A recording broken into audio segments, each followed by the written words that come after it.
Assalamualaikum warahmatullahi wabarakatuh. Perkenalkan, saya Imahira, mahasiswa program studi hukum bisnis Universitas Muhammadiyah Sidin Rendrapang.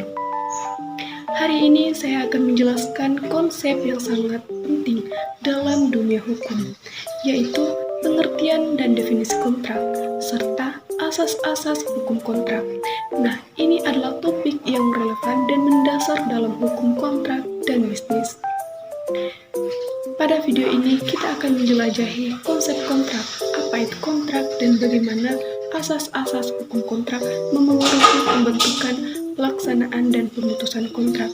Semua ini akan membantu Anda memahami bagaimana hukum mengatur hubungan antara bisnis dan kontraktual. Jadi mari kita mulai dengan pembahasan mengenai pengertian dan definisi kontrak, dan kemudian kita akan menjelaskan asas-asas hukum kontrak satu persatu. Dan mari kita mulai menjelajahi dunia hukum kontrak bersama-sama. Nah, pengertian kontrak. Pengertian kontrak adalah perjanjian yang mengikat antara dua pihak atau lebih. Ini berarti bahwa kontrak merupakan kesepakatan formal yang dibuat antara pihak-pihak tersebut. Dan setiap pihak dalam kontrak memiliki hak dan kewajiban tertentu yang harus dipatuhi sesuai dengan syarat-syarat yang telah disepakati. Dengan kata lain, kontrak menciptakan kewajiban hukum yang mendasari hubungan antara pihak-pihak yang terlibat, dan pelanggaran terhadap kontrak dapat memiliki konsekuensi hukum.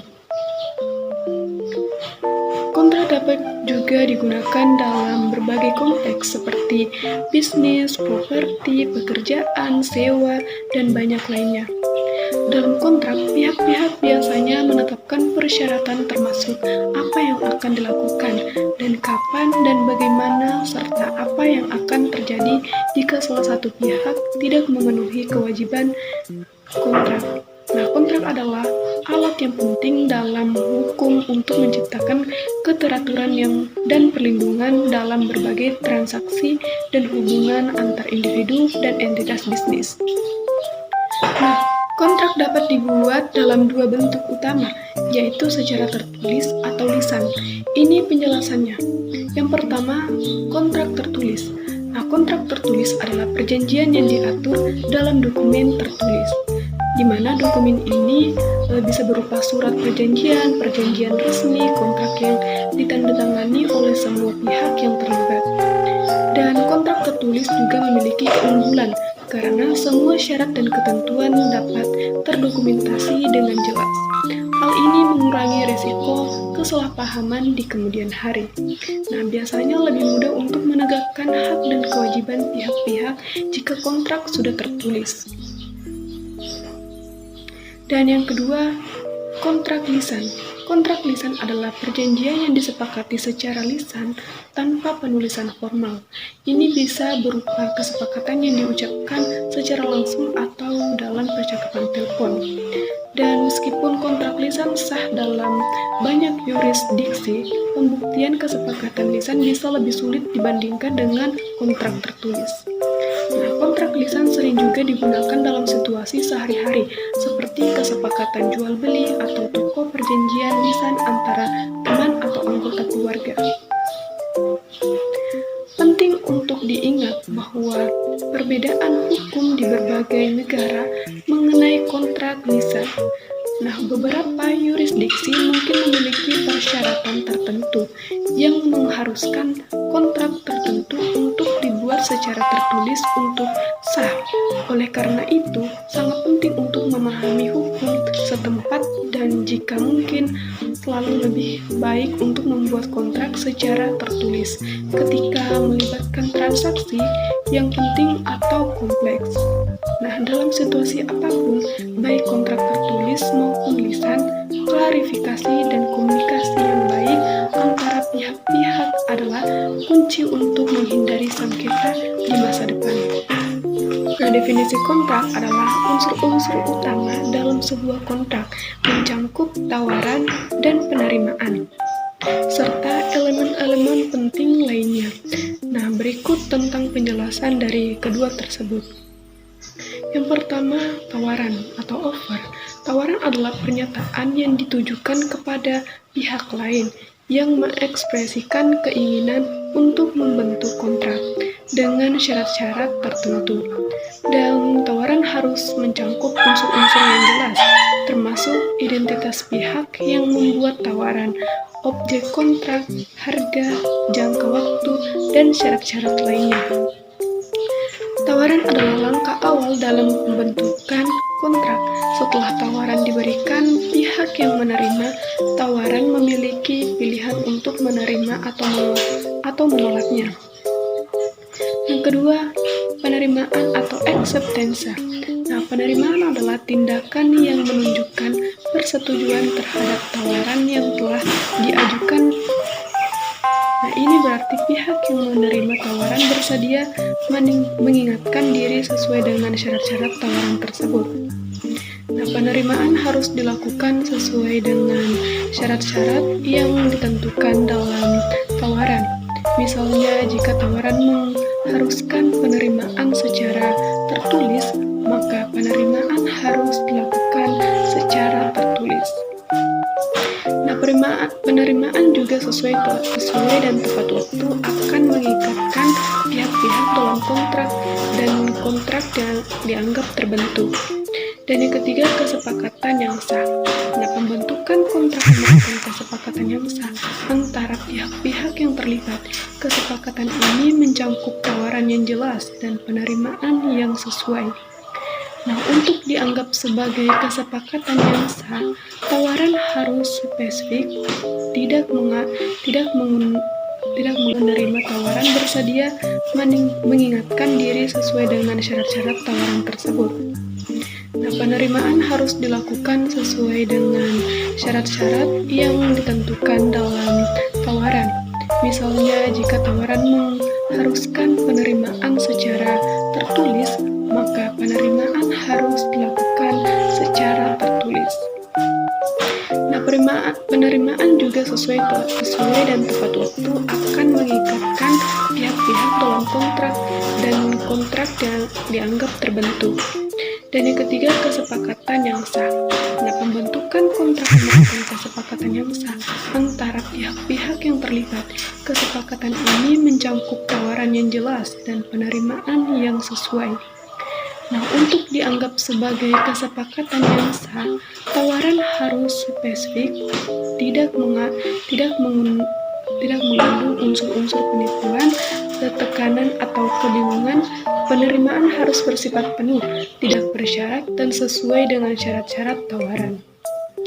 Dan kesepakatan juga harus dibuat oleh pihak-pihak yang memiliki kapasitas hukum. Artinya, mereka memiliki kemampuan hukum untuk membuat kontrak. Nah, penting juga untuk memahami bahwa unsur-unsur lain seperti pertimbangan atau consideration, legalitas objek atau legality of purpose, dan asas-asas hukum kontrak juga dapat memengaruhi sahnya kontrak. Kontrak yang sah dan mengikat adalah dasar dari hubungan kontraktual yang dapat dijalankan secara hukum. Nah, karena itu, setiap pihak harus memahami persyaratan dan konsekuensi pembentukan kontrak dengan cermat sebelum menandatanganinya. Nah, adapun syarat-syarat dalam hukum kontrak harus jelas agar pihak-pihak yang terlibat dalam kontrak dapat memahami dengan tepat apa yang diharapkan dari mereka. Nah, ada dua syarat penting yang harus jelas adalah objek kontrak dan pertimbangan. Dan inilah penjelasan lebih lanjut. Yang pertama, objek kontrak yang jelas. Nah, objek kontrak merujuk pada apa yang sedang dibicarakan dalam kontrak. Nah, hal ini bisa berupa barang, jasa, atau hak-hak tertentu yang akan dipertukarkan antara pihak-pihak dalam kontrak. Untuk sah, objek kontrak harus didefinisikan secara jelas. Nah, pihak-pihak harus tahu apa yang mereka sepakati dan apa yang akan diberikan atau diterima dalam kontrak. Contoh konkret, dalam kontrak pembelian mobil, Objek kontrak harus jelas, mencakup informasi seperti merek, model, nomor identifikasi, kendaraan, dan harga. Dan yang kedua, pertimbangan atau consideration yang jelas. Nah, pertimbangan adalah apa yang diberikan atau dijanjikan oleh masing-masing pihak dalam kontrak sebagai imbalan untuk kesepakatan tersebut. Nah, pertimbangan yang berupa uang, barang, jasa, ataupun yang memiliki nilai yang dapat diukur. Nah, penting bahwa pertimbangan yang dijanjikan oleh masing-masing pihak harus jelas dan berharga. Ini menciptakan aspek timbal balik dalam kontrak yang mendasari kesepakatan. Nah, contoh konkretnya dalam kontrak kerja, pertimbangan dari pihak kerja adalah waktu dan keterampilan yang diberikan. Sementara pertimbangan dari pihak majikan adalah gaji dan manfaat lainnya. Yang pertama ada asas kesepakatan atau offer and acceptance. Nah, asas ini menegaskan bahwa kontrak terbentuk melalui proses tawaran atau offer dari suatu pihak. Relevansinya menunjukkan bagaimana perjanjian antara pihak-pihak dimulai dan bahwa ada kesepakatan yang jelas yang menjadi dasar kontrak. Yang kedua ada asas kesanggupan atau capacity.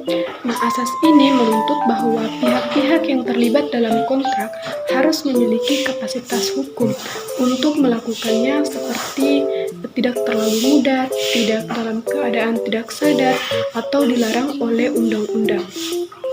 Nah, relevansinya menjaga keadilan dan keabsahan kontrak dengan memastikan pihak-pihak yang terlibat dapat membuat keputusan hukum. Yang ketiga ada asas pertimbangan atau consideration. Nah, asas ini menekankan bahwa kontrak harus melibatkan pertukaran sesuatu yang berharga antara pihak-pihak yang terlibat, misalnya uang, barang, atau jasa. Nah, relevansinya seperti menciptakan aspek timbal balik dalam kontrak, di mana masing-masing pihak memberikan dan menerima sesuatu yang berharga. Yang keempat ada asas niat yang jujur atau intention to create legal relations. Nah, asas ini menegaskan bahwa para pihak harus memiliki niat yang sungguh-sungguh untuk membuat kontrak yang mengikat secara hukum, bukan sekadar kesepakatan sosial atau non-hukum. Nah, relevansinya memisahkan antara perjanjian informal dan kontrak yang sah dalam lingkup hukum. Nah, contoh konkretnya yang pertama itu membantu pemahaman definisi kontrak karena menggambarkan situasi di mana objek kontrak dan pertimbangan harus diuraikan secara rinci dalam dokumen kontrak. Nah, ketika objek dan pertimbangan tidak jelas, kontrak menjadi rentan terhadap ketidaksepakatan atau sengketa di masa depan. Oleh karena itu, dalam pembuatan kontrak, jelasnya objek dan pertimbangan adalah faktor kunci untuk memastikan kontrak yang sah dan berfungsi dengan baik.